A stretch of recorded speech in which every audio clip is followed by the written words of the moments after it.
ಅಂದ್ರೆ ದೇವಸ್ಥಾನದಲ್ಲಿ ನನಗೆ ನಿಮ್ಮ ಅಪ್ಪನ ತೋರ್ಸೋಣ ಅಂತ. ಏನ್ ಹೇಳ್ತಾ ಇದ್ದೀವಿ ಗೌರಿ?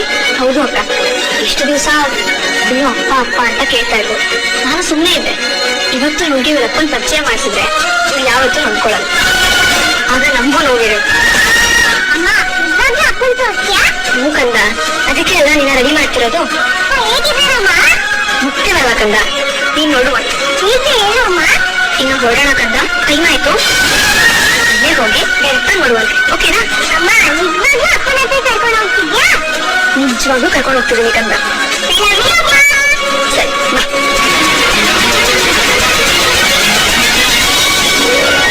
ಇದೇನಿದು ಆಶ್ಚರ್ಯ? ಗೌರಿ ನಿಜವಾಗ್ಲೂ ಹೋಗಿ ಶಂಕರನ್ ತೋರಿಸ್ತಾಳ? ಶಂಕರ್ ಅವ್ರಿಗೆ ಒಂದ್ಸರಿ ಫೋನ್ ಮಾಡಿ ವಿಚಾರಿಸ್ಬಿಡ್ತೀವಿ. ದಿನ ಪ್ರಯತ್ನ ಪಟ್ಟೆ, ನೀವು ಫೋನೇ ತೆಗಿಲಿಲ್ಲ.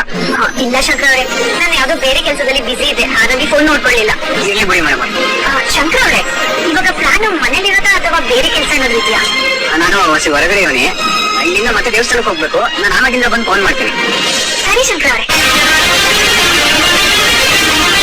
ಗೌರಿನ ದೇವಸ್ಥಾನಕ್ಕೆ ಹೋಗ್ಬೇಕು, ಶಂಕರ್ ಅವರು ದೇವಸ್ಥಾನಕ್ಕೆ ಹೋಗ್ತಿದ್ದೀನಿ ಅಂತಿದ್ದಾರೆ. ನಿಜವಾಗ್ಲೂ ಭೂವಿ ಅಪ್ಪ ಶಂಕರ್ ಅಂತ ಈಗ ತೋರಿಸ್ಬಿಡ್ತಾಳ?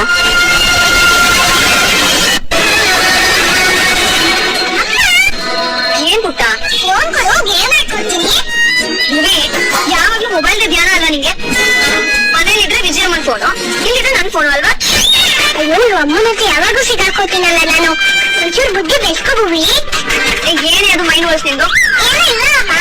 ನಾವೀಗ ದೇವಸ್ಥಾನಕ್ಕೆ ಬಂದಿದೀವಲ್ವಾ, ಇಲ್ಲೂ ನಿನಗೆ ಫೋನ್ ಬೇಕಿದೆ. ಸರಿ ಸರಿ, ಏನೇ?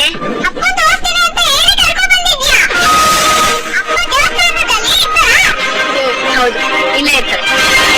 ನೀನ್ ತೋರಿಸ್ತೀನಿ ಅಂತ ಹೇಳ್ದೆ ಅಲ್ಲ? ನಿಜವಾಗ್ಲೂ ತೋರಿಸ್ತೀನಿ ಕಡೆ. ಪ್ರಾಮಿಸ್ ತೋರಿಸ್. ಎಲ್ಲ ವ್ಯವಸ್ಥೆ ಆಗಿರ್ಬೇಕು, ಆಯ್ತಾ? ಏನು ಒಂದು ಶಂಕರಣ್ಣ ಬರ್ತಾ ಇದಾರ? ಹ್ಞೂ ಕನ್ನಡ, ಬಡವ್ರ ಮನೆ ಮದುವೆಗೆ ಭಾಗ್ಯ ಬಂದಂಗ್ ಬರ್ತಾವ್ರೆ. ಒಳ್ಳೇದೇ ಆಯ್ತು ಬಿಡಿ. ಶಂಕರಣ್ಣ ಶಾಲಾ ಒಳ್ಳೆಯವರು, ಅವ್ರ ಮದುವೆಗೆ ಬಂದ್ರೆ ಒಳ್ಳೇದೇ ಆಗ್ತೈತೆ ಬಿಡಿ. ಹೇಳ್ತೇನೆ ಇರು ಕಂದ. ನಿನ್ ಅಪ್ಪ ನೋಡಕ್ ಅಷ್ಟೊಂದು ಅರ್ಜೆಂಟಾ? ಸರಿ, ನೀನ್ ಯಾವಾಗ್ಲೂ ಅಪ್ಪ ಎಲ್ಲಿ ಅಂತ ಕೇಳ್ತೀರಿಯಲ್ಲ, ಇವತ್ತೆಲ್ಲಿ ಅಮ್ಮ ತೋರಿಸು.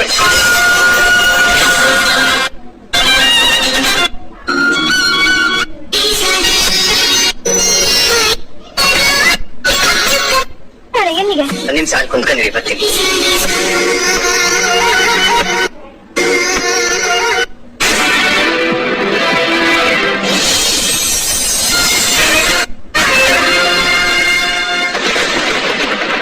ಇದೆಯಲ್ಲ, ನನ್ ಎಂತ ಅದೃಷ್ಟವಂತೆ.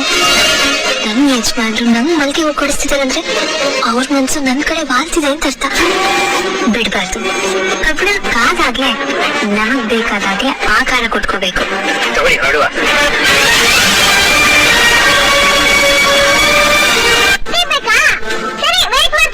ವೇಟ್ ಮಾಡೋದೇನ್ ಬೇಡ, ಅವರು ಬಂದ್ರು ಬಾ ತೋರಿಸ್ತೀನಿ.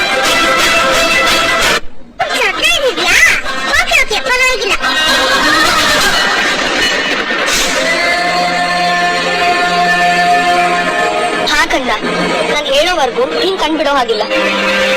ಅಪ್ಪನ್ ತೋರಿಸ್ತೀನಿ ಅಂತ ಹೇಳಿದ್ನಲ್ಲ, ಅದಕ್ಕೆ.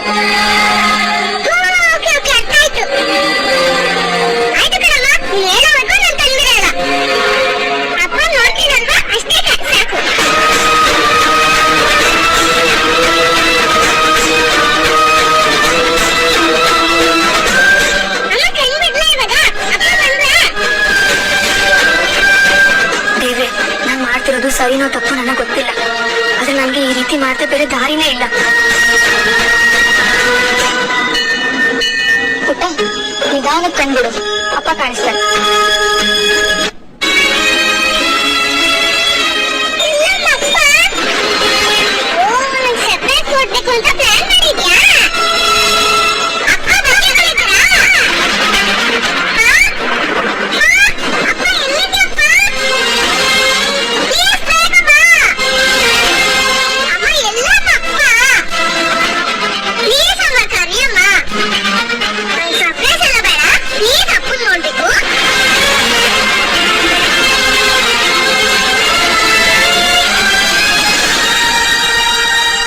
ಕಂದ ಅಲ್ಲಿದಾರಲ್ಲ ಅವರೇ ನೀವೇ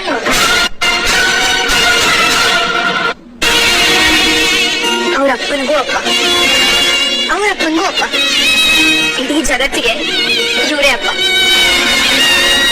ನೀವ್ ಯಾವಾಗ್ಲೂ ಅಪ್ಪ ಇಲ್ಲ ಅಂತೀಯಲ್ಲ, ಇವ್ರ ಹಿಂದೆ ಜಗತ್ತೇ ಇಲ್ಲ ಕಂದ.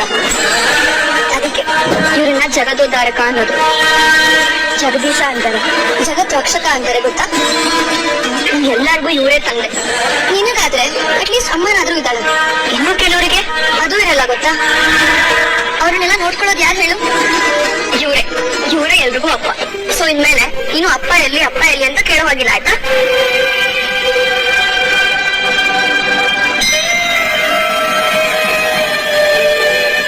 ದೇವ್ರೆ, ನಾನು ಇದುವರೆಗೂ ನನ್ನ ಅಪ್ಪನ್ ಹೇಗಿದ್ದಾರೆ ಅಂತ ನೋಡೇ ಇಲ್ಲ. ಅವನ ಜೊತೆ ಓಡಾಡಿಲ್ಲ, ಐಸಿಂಗು ಚಾಕ್ಲೇಟ್ ಏನು ಕೊಡ್ಲಿಲ್ಲ. ಅವ್ರು ಹೇಗಿದ್ದಾರೆ ಅಂತ ನೋಡೋ ಆಸೆ ಇತ್ತು. ನನ್ಗೆ ಅಪ್ಪನೂ ಬೇಡ, ಏನು ಬೇಡ. ನನ್ ಬೇಕಾಗಿರೋದು ಬ್ಯಾಗ್. ನಾನು ಅವನ ಜೊತೆ ಟೈಮ್ ಕಲಿಬೇಕು, ಆರಾಮಾಗಿರ್ಬೇಕು. ಅವ್ನು ಯಾವಾಗೂ ನನ್ನ ಜೊತೆಲೇ ಇರ್ಬೇಕು. ಅವನು ನನ್ನಿಂದ ಯಾವತ್ತೂ ದೂರ ಆಗ್ಬಾರ್ದು, ಯಾವಾಗೂ ನನ್ನ ಜೊತೆಲೇ ಇರ್ಬೇಕು. ಹಾಗ್ ಮಾಡು ದೇವ್ರೆ. ನಾನು ನಿನ್ನ ಹತ್ರ ಯಾವತ್ತೂ ಏನು ಕೇಳಲ್ಲ. ನನಗೆ ಬ್ಯಾಡ್ ಬಾಯ್ ಬೇಕು ಅಷ್ಟೇ.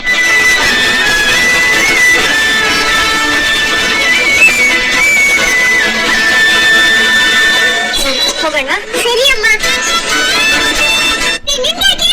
ಸರಿ ಸರಿ.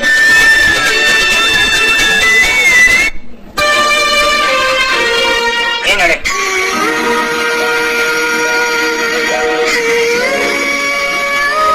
ಯಾಕೆ ನರ ಪಡೆದವ್ರ ನಿಂತ್ಬಿಟ್ಟಲ್ಲ? ಏನೋ ಹೇಳ್ಬೇಕು ಅಂದಲ್ಲ, ಬಿಡ್ನೆ ಹೇಳಿ. ಪೂರ್ತಿ ಗೊತ್ತಾಯ್ತದೆ. ಬಿಡ್ನೆ ಅದೇನು ಹೇಳಿ? ಅದೇನಿಲ್ಲ ಶಂಕರ ಅವ್ರೆ, ನಿಮ್ ಕೈಯಾರೆ ನಂಗೆ ಹೋಗಿ ನೋಡಿಸ್ತೀರಾ?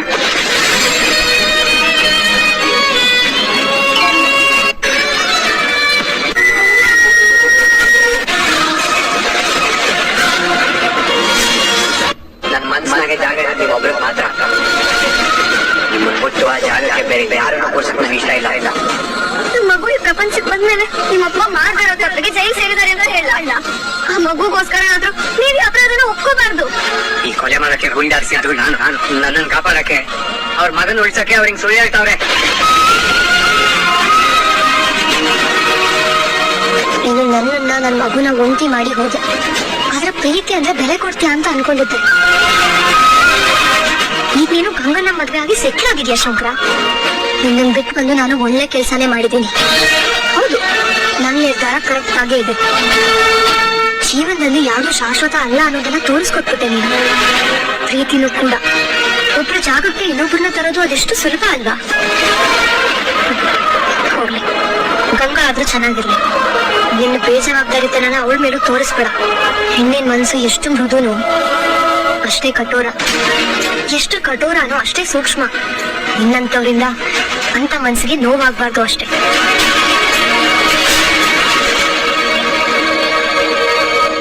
ಭೂಮಿ, ನಡಿ ಹೋಗೋಣ. ಅಮ್ಮ, ಏನೂ ಇಲ್ಲ ಕಂದ, ತುಂಬಾ ಹೊತ್ತಿಲ್ಲೇ ಇದ್ರೆ ದೃಷ್ಟಿ ತಾಕತ್ತೆ. ನಡಿ ಹೋಗೋಣ.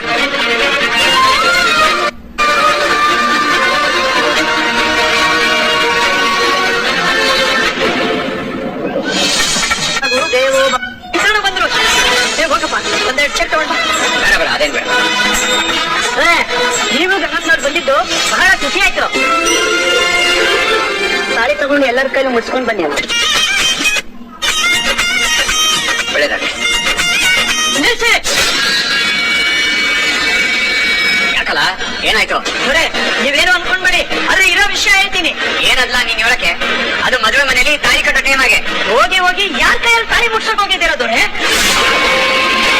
ಕತ್ತಲ್ಲಿ ತಾಳಿ ಪಡ್ಕೊಂಡು ಗಂಡ ಅನ್ನಕ್ಕಾಗದೆ ಇರೋ ಹೆಣ್ಣು ಆಶೀರ್ವಾದ ಮಾಡಿದ್ರೆ ಸಂಬಂಧ ಉಳಿಯೋದು. ನಿಮ್ಗೋಸಿ ಜ್ಞಾನ ಬೇಡವಾ? ಅದಕ್ಕೆ ಏನಾಯ್ತು? ಅದಕ್ಕೀಗ ಯಾರಿಸಿ ಹೇಳ್ತಿದ್ಯಾ ನೀನು? ನಡಿ, ಇನ್ಯಾರ ವಿಷಯ ಹೇಳಕ್ಕಾಗ್ತದೆ? ಗಂಗಮ್ಮನವ್ರ ವಿಷಯನೇ.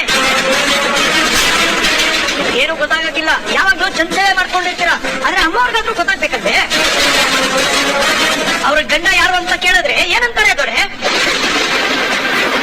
ಆದ್ರೆ ಚಿಕ್ಕ ವಯಸ್ಸಲ್ಲಿ ತಾಳಿ ಕಟ್ಟಿದ್ ನೀವೇ ಅನ್ಬೋದು, ಆದ್ರೆ ಗಂಡವ್ರು ಯಾರು? ಚಿಕ್ಕ ವಯಸ್ಸಿಂದೆಲ್ಲ ಲೆಕ್ಕ ಕಿತ್ಕೊಳಕತ್ತದ?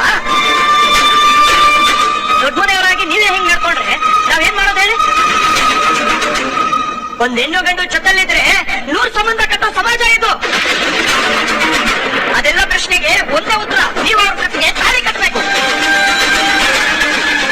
ಅದೇ ಹೆಣ್ಣಾದವಳ ಜೀವನಕ್ಕೆ ಕ್ಷೇಮ, ಅವಳ ಜೊತೆಲಿರೋ ಗಂಡಿಗೂ ಗೌರವ. ಆದ್ರೆ ಗಂಗಮ್ಮನವರು ಓದಿರೋರು, ತಿಳ್ಕೊಂಡಿರೋರು, ಅವರೇ ಹೀಗ್ ಮಾಡಿದ್ರೆ ಹೇಗೆ? ಅವ್ರ ಕತ್ನಾಗೆ ತಾಳಿ ಅದೇ ಅನ್ನೋದು ಬಿಟ್ರೆ ಅದಕ್ಕೆ ಕಲೆ ಕೂಡ ಇಲ್ಲ. ನಿಮ್ಮಿಬ್ಬರನ್ನ ನಾವೆಲ್ಲ ಏನಂತ ಕರಿಬೇಕು ಅಂತಾನೆ ಗೊತ್ತಾಗ್ತಿಲ್ಲ.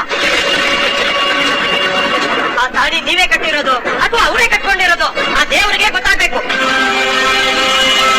ಒಂದೇ ಮನೆಯಲ್ಲಿದ್ದೀರಾ, ಆದ್ರೆ ಗಂಡ ಹೆಂಡತಿ ತರ ಇಲ್ಲ. ಹೀಗೆಲ್ಲ ಆದ್ರೆ ಸಮಾಜ ಬೇರೆ ರೀತಿನೇ ಮಾತಾಡ್ತದೆ.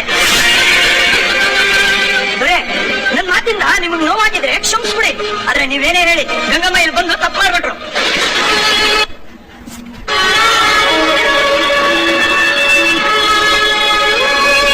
ನನ್ನ ಕ್ಷಮಿಸ್ಬಿಡಿ. ಅತ್ಯವ ಹೇಳಿದ್ರು ಅಂತ ನಾನು ಇಲ್ಲಿಗೆ ಬಂದೆ. ನನ್ನಿಂದ ನಿಮ್ಮೆಲ್ರಿಗೂ ತೊಂದರೆ ಆಗುತ್ತೆ ಅಂತ ಗೊತ್ತಿದ್ರೆ ನನ್ ಮನೆಯಿಂದ ಹೊರಗಡೆನೆ ಬರ್ತಿರ್ಲಿಲ್ಲ. ಇನ್ಮೇಲೆ ಹೊರಗೆ ಯಾವತ್ತೂ ಬರಲ್ಲ. ಎಲ್ಲ ನನ್ನ ಹಣೆ ಬರ. ನಂತರ ಯಾವ ಹೆಣ್ಣಿಗೂ ಆಗೋದ್ ಬೇಡ. ಈ ಮದ್ವೆ ಚೆನ್ನಾಗಾಗ್ಲಿ, ಇವ್ರಿಬ್ರು ಚೆನ್ನಾಗಿರ್ಲಿ. ನೀವ್ ಮದ್ವೆ ಮಾಡ್ಸಿ. ನಾನ್ ಕಾಲಿಟ್ಟಿರೋದ್ರಿಂದ ಏನೂ ತೊಂದರೆ ಆಗ್ಬಾರ್ದು ಅಂತ ನಾನೇ ದೇವ್ರ ಹತ್ರ ಕೇಳ್ಕೊತೀನಿ. ನನ್ನಂತ ಅನಿಷ್ಟದವಳು ಪವಿತ್ರವಾದ ಜಾಗಕ್ಕೆ ಬಂದಿರೋದೇ ಅಪರಾಧ.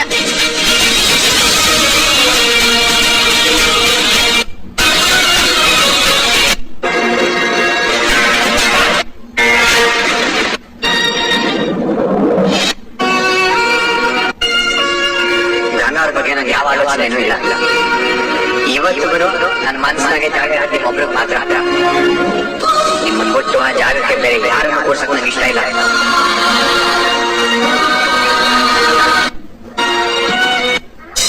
ಭೈರಾದೇವಿ ಮಾಡೋ ಉಪಾಯ ಅಂದ್ರೆ ಹಂಗೇನೆಯ ಚಕ್ರವ್ಯೂಹ ತರ. ಒಂದ್ ಕಿತ ಒಳಕ್ ಹೋದ್ರೆ ಆಚೆ ಬರಕ್ ಆಗಕ್ಕೇ ಇಲ್ಲ. ಹೌದು ಅತ್ಯವ, ಶಂಕರ ಅವರು ಅವರಿಂದಾನೇ ನಂಗೆ ಅವಮಾನ ಆಗ್ತದೆ ಅಂತ ಅನ್ಕೊಂಡ್ರು. ಅವ್ರ ಮನಸ್ಸು ನಮಗೋಸ್ಕರ ವಿಲವಿಲ ಅನ್ನೋದು ನೋಡಿ ನಮ್ಗೆ ಎಷ್ಟು ಖುಷಿ ಆಯ್ತು ಗೊತ್ತಾ? ಅಷ್ಟೇ ಅಲ್ವೇ ನಮಗೂ ಬೇಕಾಗಿರೋದು. ನಾಳೆ ಹೊಸ ಮನೆಗೆ ಹಾಲು ಉಕ್ಕಿಸ್ಬೇಕು. ಹೊಸ ಮನೆ ಹೊಸ ಗೆಲುವನ್ನ ತಂದ್ಕೊಡುತ್ತೆ.